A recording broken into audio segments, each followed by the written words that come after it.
Hello, everyone. Welcome again to another Growth Hackers community event. Today, we're going to be doing an Ask Me Anything session, and our guest is Darcy Lorincz. As you know, our sessions are always guided by questions that we received by our audience. So people have submitted questions either in our community or through the submission form at our website, and we have collected the best of the questions to lead this interview with Darcy.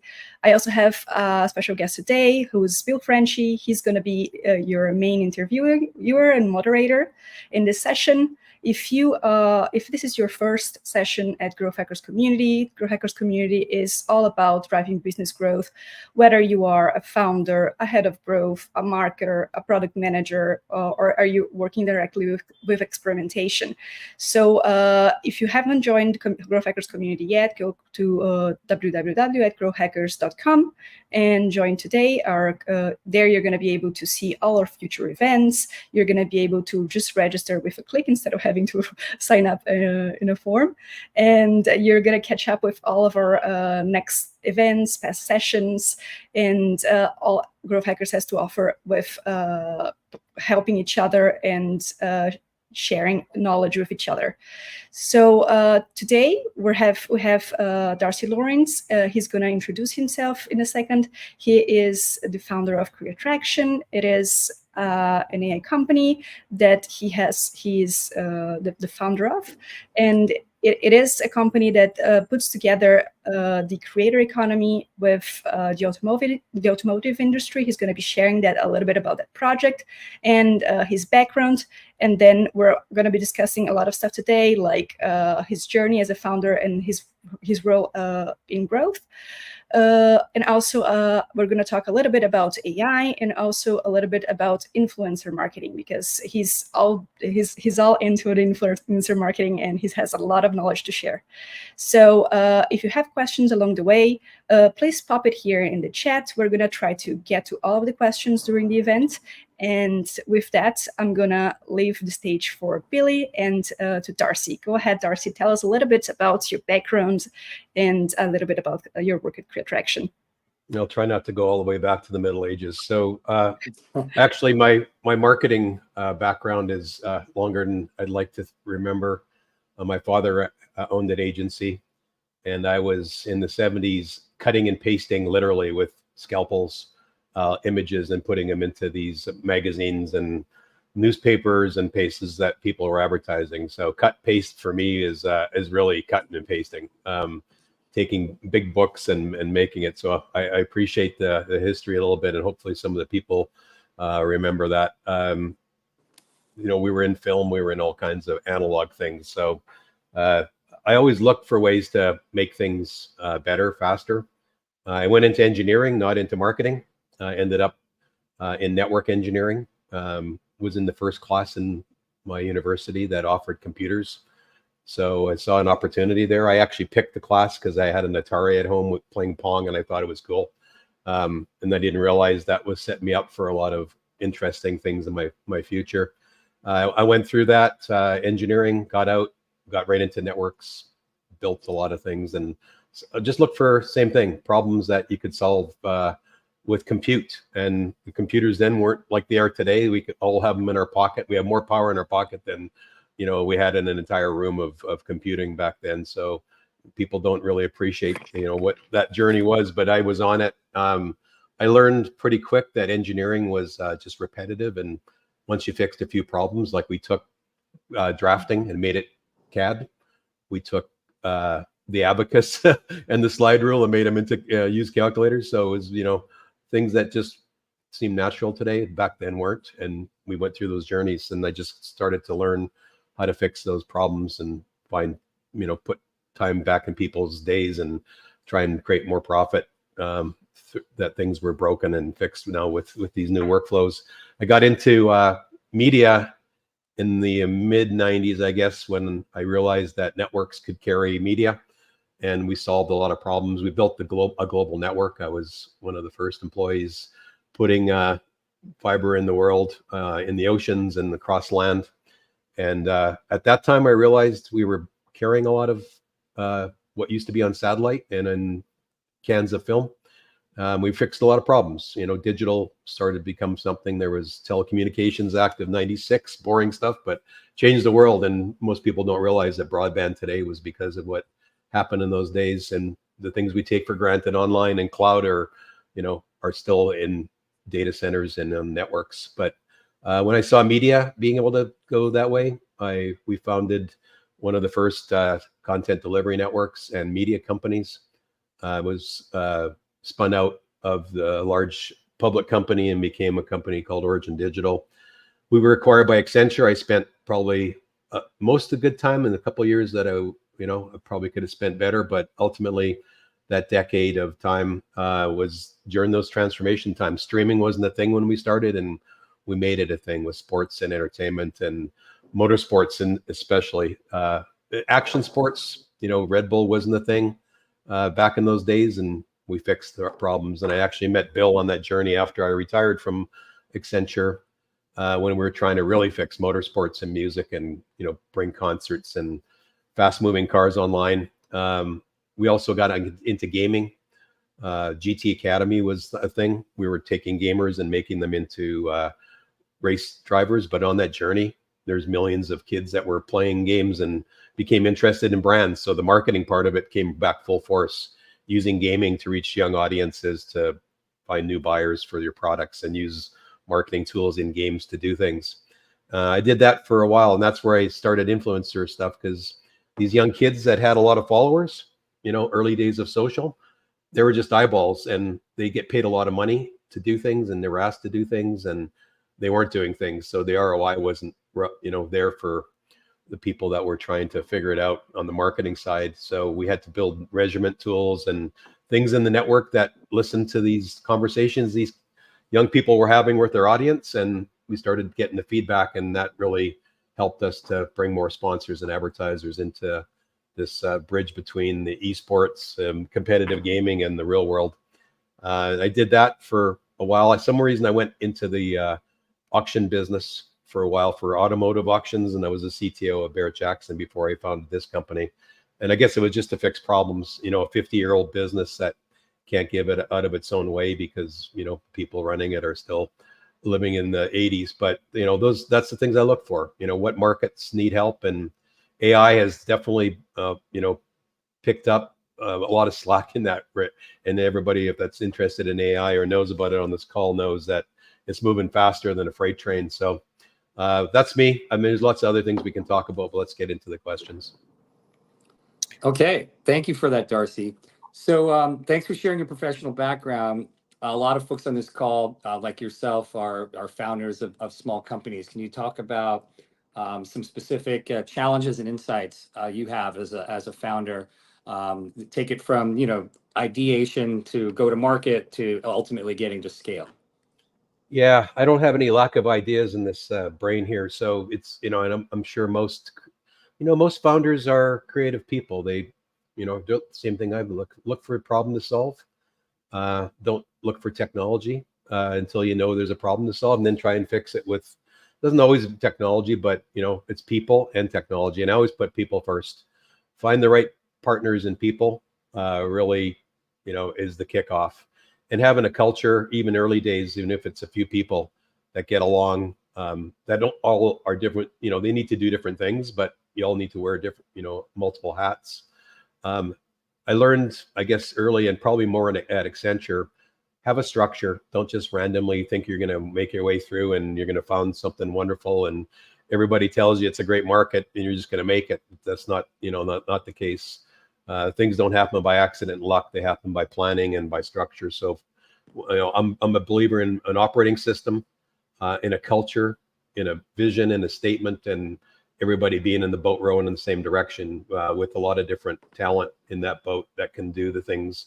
You got to pick up the slack. You might have to answer the phone. You might have to do customer service. You might have to do this. And I always put everybody in a quadrant. You might do things that you're great at, but you don't like. You might do things that you don't like that you're great at. So you need to figure those things out. And I just look for partners that already have figured that out, or you have a conversation and you can all live with what you need to do to get going and bootstrap things and, try not to raise capital early and give away the farm and I've done that a few times in my life through founding businesses, but I don't do that anymore. It's hard work. Don't think anything's easy. You see all these, pop-up stories of people that have seemingly, come out of the woods and, are billionaires. Well, most of those backstories aren't, if they tell you that, it's probably not true. And if it is, there is a few luck stories for sure in the world, but it's about structure. It's about having the right partners, having culture, having a common vision, and really just working hard and to get to where you need to. Maybe you don't have to get capital. The best thing is you get there and you haven't raised any money, but that's not usually the case these days. So Darcy, you mentioned, I'm hearing a lot of good keywords there, culture and talent. How do you go tactically about finding the right people? Like, technically, like, what are you doing to find those folks? People you worked with? Are you doing open searches with strangers? What's your strategy there to get the right team in the room and build the right culture? Yeah, number one, have a network of people you trust and hopefully pull some of them into your world. That's key. Working with strangers, sure, you can do that, but you're walking into, again, set expectations. If they're strangers, here's my operating system. Here's how I work. How do you work? If there's common ground, it might work out. And look, as you get more and more hiring, you can't have everybody as friends and family and networks that you've worked with before. So you do have to hire those people. But if you have a system and you set expectations up front and you measure their accountability, there's no ambiguity. I'm all about measurement. Let's go back to this influencer stuff. The accountability of influencers is light. And if you have a system to measure and monitor them, it becomes real and you can count on things. So use the tools you have. Technology has the tools for accountability and measurement. And, it's usually about numbers, and what's better than technology to track the numbers, right? So yes. Yep. Okay, and similarly, in finding your first few anchor clients, your first few pilot customers, how do you go about that? And what are you looking for in a customer, especially in a startup? An early customer is sort of like a partner, oftentimes helping shape your product. So maybe can you talk a little bit about how you get those first big 3 customers in the past at scale and in your current role in a fresh new startup? Yeah, I think the first thing like I said earlier, is you can see shiny objects and you can run into markets, some that you might not know well. You need to know the market you're in and maybe sometimes narrow it down. You think of influencer marketing, well, that's everywhere. I went after automotive because I know, the automotive world, and I know people that, have sold stuff to them in the past for other reasons, streaming. So I just go back and knock on those same doors, and I'm here to fix a new problem. And did you like what I did before? Well, let's go on this journey together. And, sometimes it's also giving them a sweet deal up front just to get them in the door. And, you need customers to test your stuff. You might think you have everything solved and you have the greatest things in the world, but if you don't get that feedback initially, you're just throwing stuff at the wall. So, and one thing today, it's moving so fast. That cycle is accelerated. So you should keep your list and your Rolodex close. Did I say Rolodex? I don't know if anybody knows what that is, but keep your contact list on your screen and your Outlook fresh. And I think the Rolodex was replaced by the BlackBerry a decade ago. I don't have a Rolodex, so I'm honest. I really I'm feeling so young right now. Yeah. Okay, that's great. Now let's go beyond those first 3 customers. You've got the team, you're moving along, you have pricing, you have a real product, you're out of beta. Talk about some of the levers for scaling and some of the keys to success, and maybe even some learnings there on what to avoid as folks on this call, grow their company forward. Well, that is for sure the people. You probably by this point you appreciate that you've got a surrounding of common culture and people that are working hard. So you almost have to ramp it up and say, hey, we're at the doorstep, guys. We got to get that one more push, and everybody doubles down. If they don't, sometimes you got to part ways, but everybody's got to be in for that next journey. And that's the hardest part, right? The scale. Those first customers, all that stuff we just talked about. I'm not saying it's easy, but if you've done it before and you pick the right market and people, you can usually get there, unless you really have a crappy product. But if you probably figure that out earlier than that, especially during that journey, right? People are going to tell you this doesn't work, that doesn't work. You got to own it. And then here's where technology is my friend. It always has been. There's nothing that scales you better if you got a good team around you than the tech, and everybody needs to understand it. You know, I don't go for, oh, I'll just let Darcy worry about the code lines and the learning. I don't expect everybody to go as deep sometimes. You know, other people go deeper than me, but you got to learn. You got to know what everybody knows, and everybody needs to be in, and they all need to operate that whatever technology efficiently and be able to talk about it. But it's the tech, and the cycles. Going back to cutting and pasting. I'm sure that first cycle. My father, I remember him. He's still cutting and pasting, and I was using, I think, Macrovision or something to do stuff, and I was like, Dad, you don't have to do this anymore. But that was a 10-year, maybe 15-year cycle. Yeah, I don't know what it was. It was long. Cycles are in almost weeks now. For sure they're months and quarters. So you really got to know how to leverage the people and the technology to move fast before something steamrolls you, or another. There's other companies doing what you're going to do. I never believe that I'm the only one doing what I'm doing. There's competition, and they're not visible, or you're in a new market where everybody's just rushing the doors. So there's also the situation of like actually figuring out whether or not you have product market fit, whether you have a stickiness to what you're selling before you start investing in hiring, in marketing, in building in your sales team, in more infrastructure. So there's also a side to that, and I think that the CEO is someone that usually is closely monitoring that, whether or not it's time to scale, or it's time to pivot, or it's time to actually look into this other tech and see whether or not it's time to change. You need to know what machines can do. I'm going to be blunt. I mean, I'm not I'm a people person with that core team and hiring the right people. Find machines to do the work and train the machines. I've been doing that for my entire career. Now they conveniently call it, AI, but machine learning and what that compute can do for you, what networks can do for you, and what storage, all those geeky things. That's the foundation of the digital world, and you should know a bit about it. But ultimately, that's the driver right now. So I would say know what machines can do and help you out to get there too. Yeah, so so let's move forward with that line of thought. Traditional technology products and services, whether they're cloud, services or actual products, has AI changed any of the core strategies? From traditional tech, and like you said, call it machine learning. It's always been, pattern recognition. Darcy, back in the day, lookalike modeling. When you're finding a customer, find more of these types.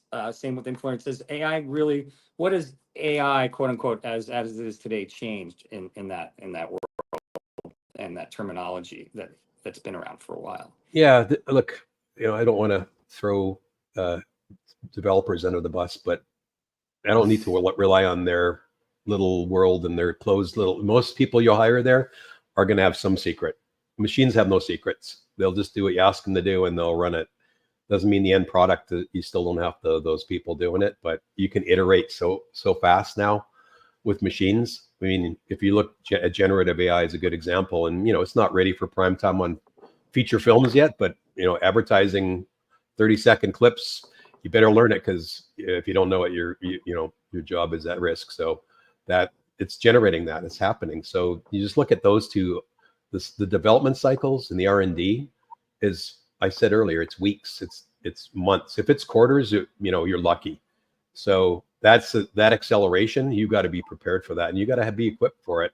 Be going in at the early days, even looking at the company before you start it. What are the machines going to do for me when I'm getting into these different stages of the growth of the business? You've always had to be agile, at least recently, right? The last 20 years, that's all you hear: agile, agile, agile. Well, what's more agile than talking with natural language to machines and not having a programmer I got to go talk to, and then a week later I get back this thing I got to look at, and then it goes back in that's all gone. I can iterate that in a day, what used to be a month, maybe a quarter. Is it perfect? No, but I got all the garbage out of the way, and now I give it to somebody I trust that's a awesome programmer, and they're on their way, and they're not hiding anything. They just want to be part of a growth engine. The structures I mentioned earlier, those are important. You just have to have business structure to scale and You know, I think the agility and constant experimentation and the ability to do that with machines and natural language is insanely productive. I love it. I mean, we started this business and we're still running, you know, with less than 10 people. And I'll expect to have more than 20 ever. I don't care how big we get. So that's my challenge, right? Make sure machines can fill those voids, and be a 20 person company and competing against 1,000 people companies. That's a pretty good start. So that's what I would tell you. No, I keep saying machines, but that's what it is.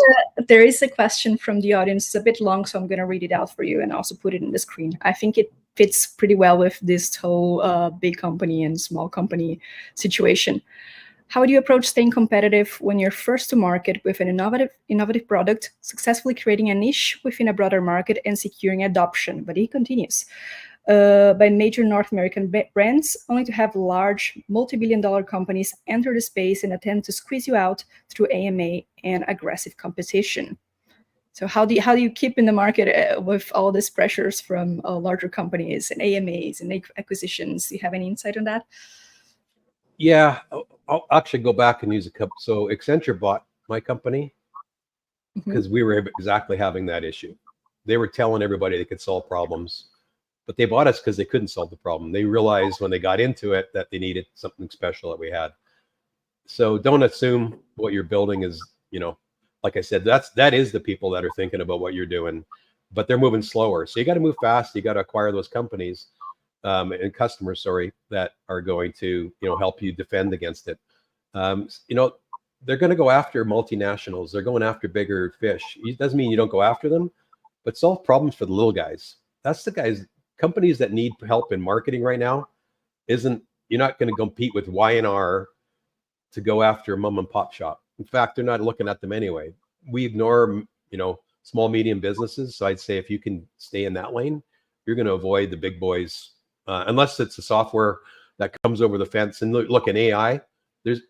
We're not even 2 years into this open AI stuff.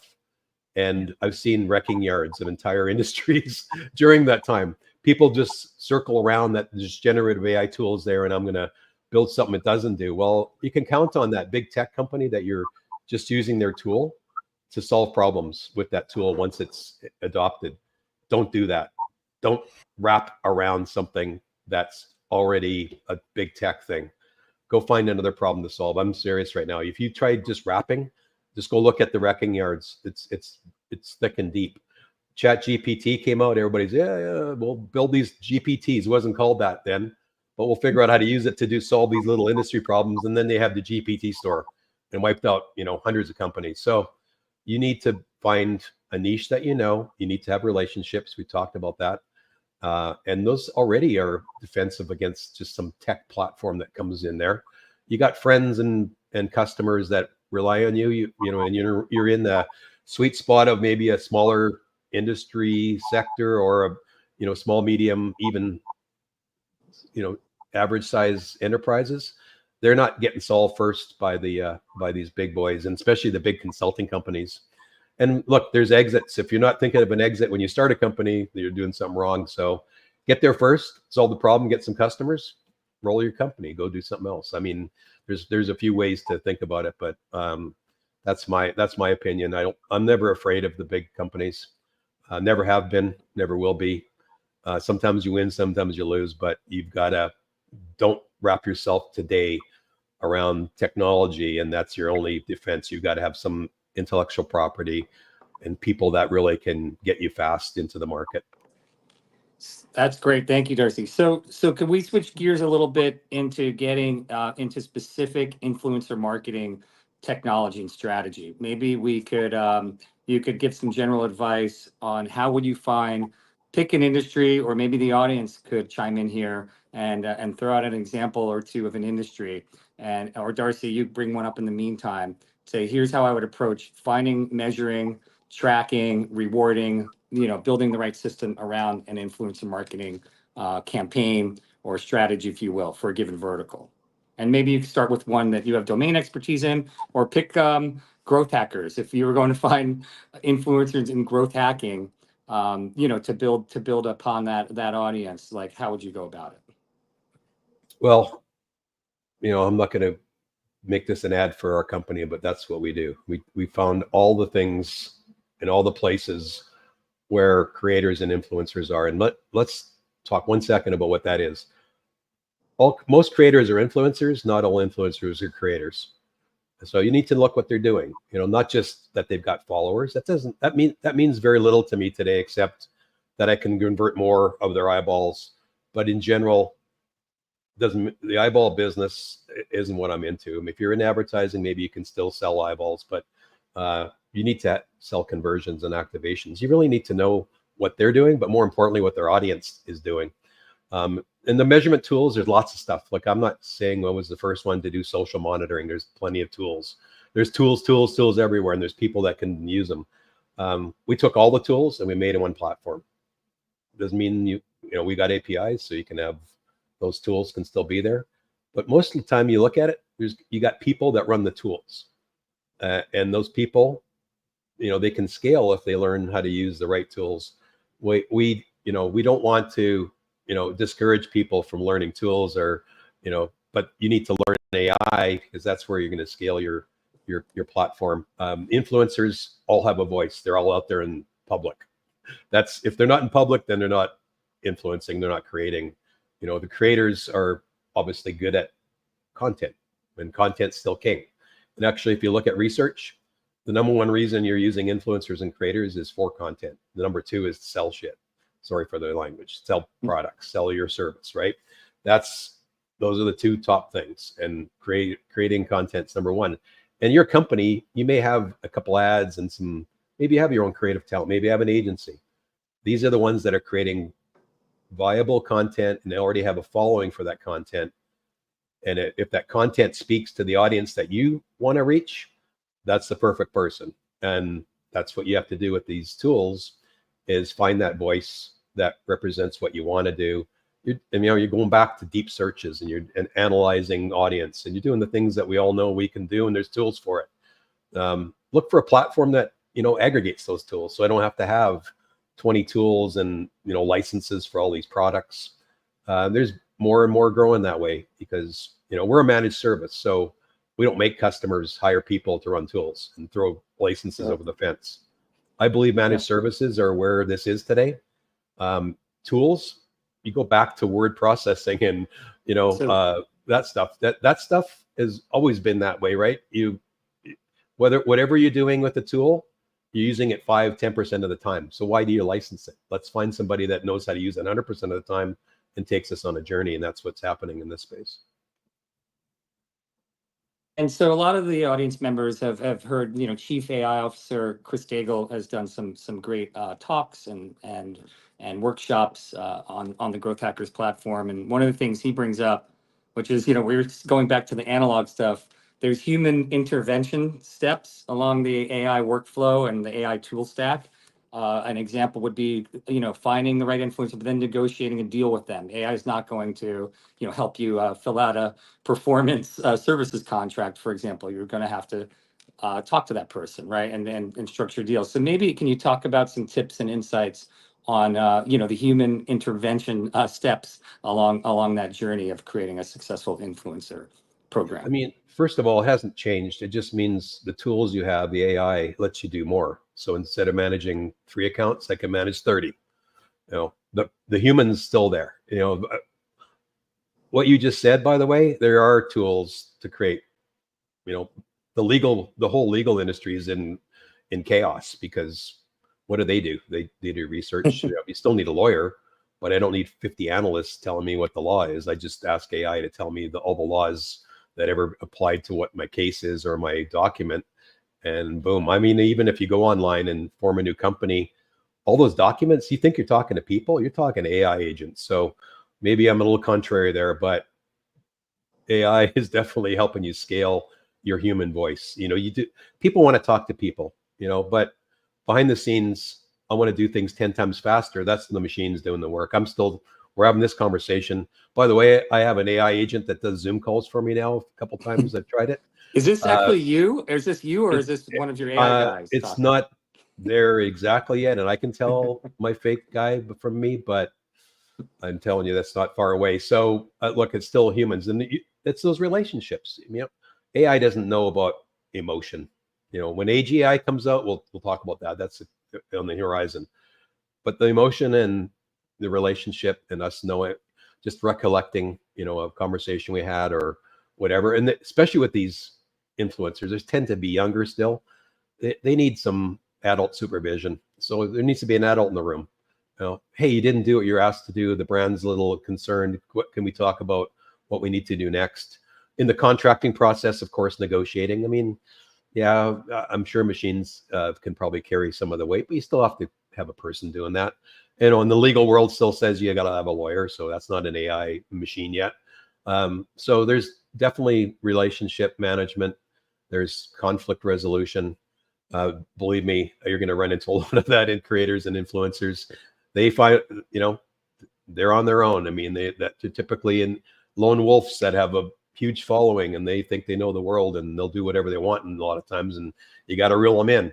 And that's a conversation. It's not an AI guy you send out to, conflict resolution. So those are the key areas. I think Billy here he comes.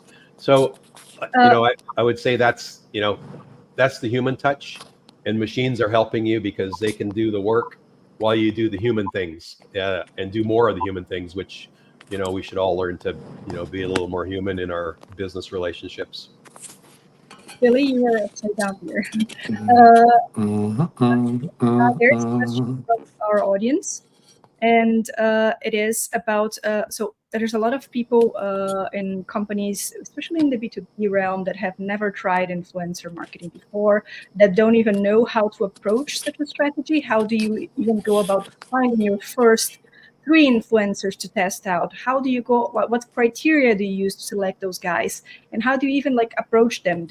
Especially if you're in a low budget, for example, would you try to exchange some services or some access, or how would you go about that? What's the usual thing that you see? Well, if it's low budget, which it should be, if you're just getting started, don't throw money at a problem. Try and find a formula that works. First of all, you got to look. Influencer marketing is just finding a person that you haven't met yet that is talking to the audience you want to meet, right? So you got to have that introduction. You got to make sure they're genuine. Our system and many other tools will help you, monitor, see what they've done in the past. I mean, we do things like we rate them, and we know if they're brand safe, if they ever had profanity or any other thing that you don't want in their content. They're already filtered out. You don't even meet them. That the systems need to do that stuff up front, so you're not looking at 1,000 people and trying to figure out the 2 that fit. So those are conversations. That's why we went the managed services route. Frankly, normally you'd have to hire people to do that stuff for you. Now, before you even start, you've got expensive full-time employees or contractors. So run into it slowly. Know what you want to do. You already know what your product is. Hopefully, by this time, you know what you're selling. Maybe you've already been in business and you just need to reach younger people through an influencer, and that's why you're going there, because your audience, like the automotive manufacturers, they're talking to people my age, not people in their 20s and 30s. And they need to have those conversations, and they're not having them direct because nobody's reading magazines or looking at their stuff in the old ways. So you got to just find the voices that represent you best. Use the filters and the systems and tools, and know their audience. Know that their audience that's the audience you want. You got to still do some homework.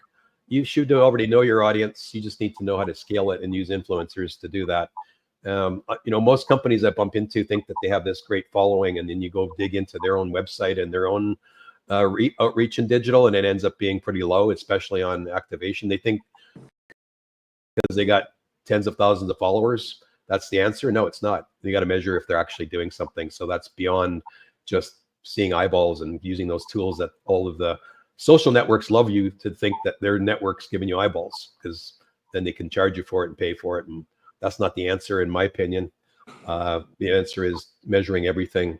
But back to the question, find the right person. Tools will let you do that, and your managed service partner or your agency will take you on that journey.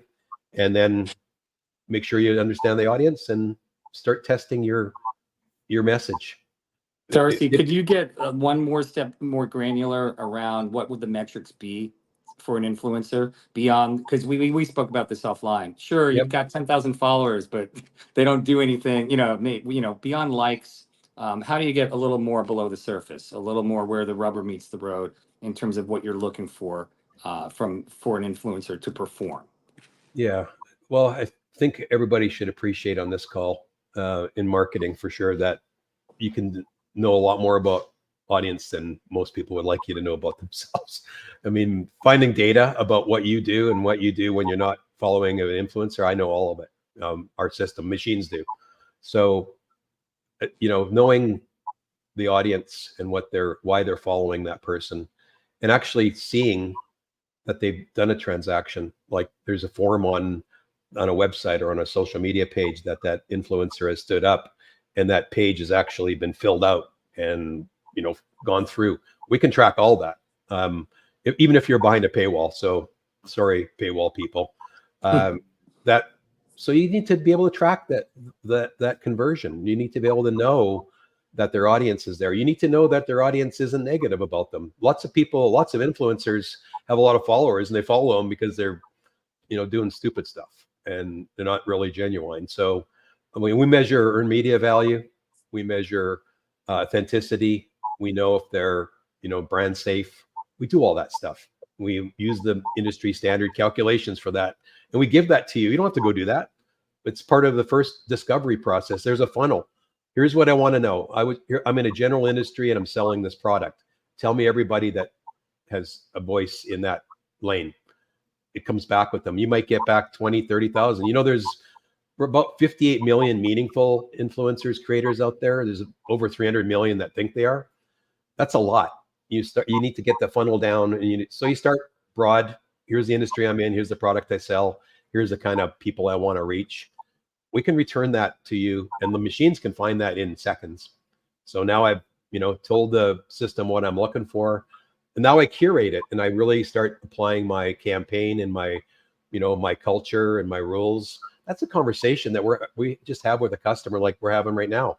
By the time you're in 30 minutes into a conversation, we're just doing this work. We'll show you the influencers that meet this conversation. Now we can go in and apply new things like what's the dates and times we need you to be available. What are we asking you to do? Are we asking you to go to an event, or we're going to give you an affiliate code? We're going to give you coupons. We're going to give you tools to amplify your voice. That's one thing I can tell you. Most influencers just chat and have stuff, videos that are hopefully awesome, but they don't have contests, and they don't have voting, and they don't have all these other things because they don't have enough time in their day. Most of them are independent, like I said, lone wolves. Giving them the tools too, making them part of it, make them feel like they're active. And then the last thing, going back to what we said before, hold them accountable. Once you got that brief and you've agreed to the terms, I've got the time to commit. I like the commissions I'm making or what you're offering me for compensation. Hit the send button, sign the DocuSign. We're off and running. There's no ambiguities. So can you give a specific example? Something juicy, a use case. Maybe it's from Red Bull or Action Sports, or I know we've been to the Vegas shows. In terms of consumer electronics or broadcasting. Is there something like a really cool sort of use case where influencer marketing worked very, very well, and why? What the results were. Yeah, a couple. So really, when we dug into this, it was because competitive gamers, esports talent, we'll call them, influencers, they were getting paid money because they had eyeballs. And the example is we created the system for those people exactly. You're talking about like people with a lot of Twitch followers, or yeah, like I'm not going to pick on any particular names, but there's plenty out there. We know people like Ninja and Tim the Tapman, and I can name 100 of them. By the way, those people are pretty accountable. Maybe they weren't in the early days. Look, they're young people sitting in their home playing games, and then you're asking them to represent your product.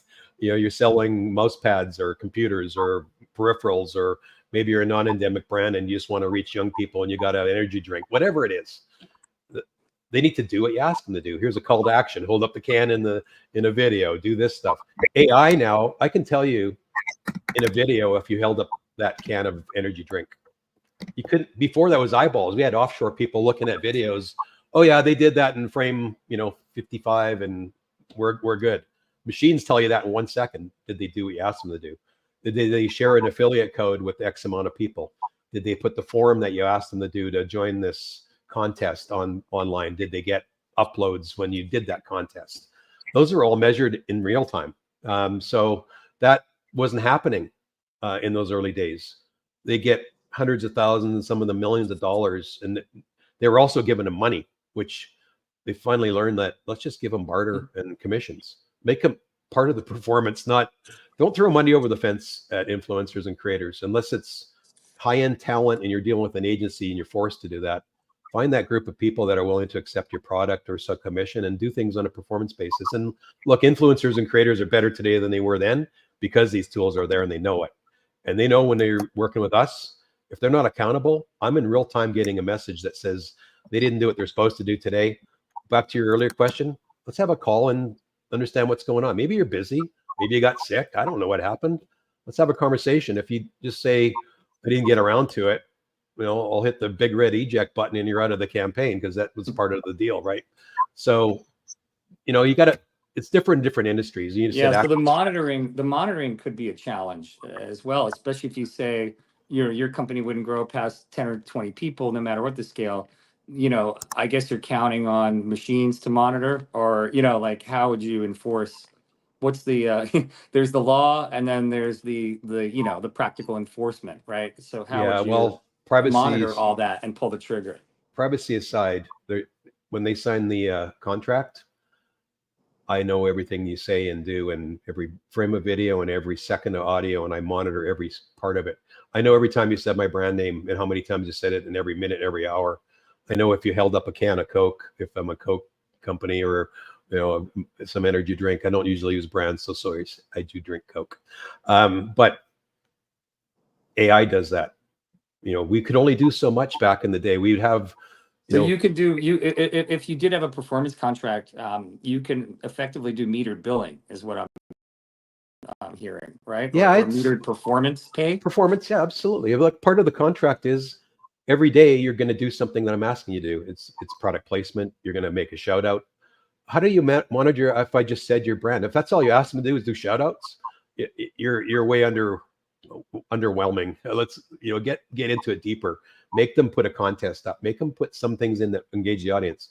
Just saying it, that doesn't mean anything. They heard it. What did they do? You have to have actionable things that you can measure too. So that's why you put a little voting screen up and say, if you vote now, you enter into a contest. You got to have those tools. Just saying things and posting things, that's old news. That's old social media. If you think that's what you're going to do, then go get those tools and hire people. AI and machine learning and things that I just talked about, and the modern tools and platforms, you need to ask them, can you measure if they said my company name and if they posted, and really measure attribution or conversion. That's all that matters today, that they took action. And look, those numbers aren't huge. I know a great number in YouTube, 3% conversion is great. And that's why you want them to have 1 million, because 3% of 1 million is a good number. If they only have 10 followers, 3% isn't a great number, but that's, the numbers do have an effect there because it's percentage of a total, but you need to measure that number, not that eyeballs. Eyeballs are only kind of a measure of, I got some reach, and yes, I want to try and reach them. And we can monitor and measure everything. So if you held up, just as an example, if you held up a coffee cup you got as a corporate giveaway right now to take a sip, and it had a logo on it on a live webcam like this, is that something that would be tracked? That tracked little 100%. sip right there. Okay. 100%. Logos, that's a no-brainer. I mean, we were fixed doing that in sports way back in the day, right? I mean, finding logos and finding things in video isn't new. Computer vision's been around for a long time, but AI, think about this. Those machines are brains. I train those to do a task or multiple tasks. That whole layer of people that used to look at that video and make sure you did, this. Yeah, right. They're gone. They were gone a year ago. It's machines doing that, and they're telling me that happened. And they're not telling me tomorrow or at the end of the week or end of the month or end of the campaign. Right now. I don't want to wait until the end of the campaign to know you're accountable. I'm measuring you in real time. It said so in the contract. and we're going to have a conversation if you're not hitting those metrics. And I'm sorry, Mr. Influencer, your days of just doing stuff and getting paid are over, in our platform at least. So. Great. Jordana, are there any other audience questions or anything I might have missed here that you would want to chime in on? No, I just wanted to finalize with a final question, and also talk a little bit about, a little bit about AI. We do have recurring calls that are going to be happening every other Wednesday. It's a Zoom open call for the community. It's going to be led by our Chief AI Officer, Chris Daigle, and he's also the instructor of our course for fundamentals for AI. And in these calls, you can come and share a little bit of how you're using AI at work, how it has helped you improve your flows, and learn with each other. And also with Chris, who's going to be answering questions from the audience. It's happening every other Wednesday, and I've pasted the link at the comment section. And to end, and this is my final question. I don't know if you have a final question as well, Billy, but if you do have like any main tips or any main takeaway or insight that you could give other marketers or founders or entrepreneurs to actually mastering new technologies and learning how to use AI and using new tools, adopting new tools in their workflows? Sure.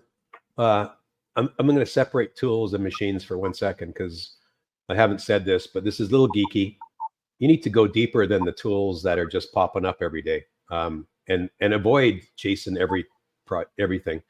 You know, rely on the ones you think do a good job. If they're a valuable company, like Midjourney, I use all the time as an example. There's 100 companies competing against them, and I get email and I see stuff on LinkedIn about these new models that are better. I'm always I'll go chase and maybe look at it a little bit, but I don't get off Midjourney, because Midjourney is going to leapfrog them tomorrow. If they don't, then they won't be in business. So stay with what you have learned. Learn some tools, but stay with them. Don't chase every shiny object. That if you in AI start chasing shiny objects, it's like everything. It's on steroids. You're going to get distracted and not hit your purpose. Go back to machines. You need somebody, if it's not you, that understands how to train machines. These language models are just machines that learn stuff. There's a drop just came from Microsoft, 100 billion parameters. I'm not going to get into geeky what that means. The first AI, OpenAI, was a fraction of that. And you can download it on your local machine for free. It's open. That changed everything. I used to pay hundreds and thousands of dollars for renting machines to do work. And now I can download it. It's not even GPU sensitive on my local machine, and even run it on something like this. That just changed everything again, and it just happened last week. So these things are happening. To support that statement, Jordana, didn't Chris Daigle say it was like his whole technology stack, which is very impressive, is like $500?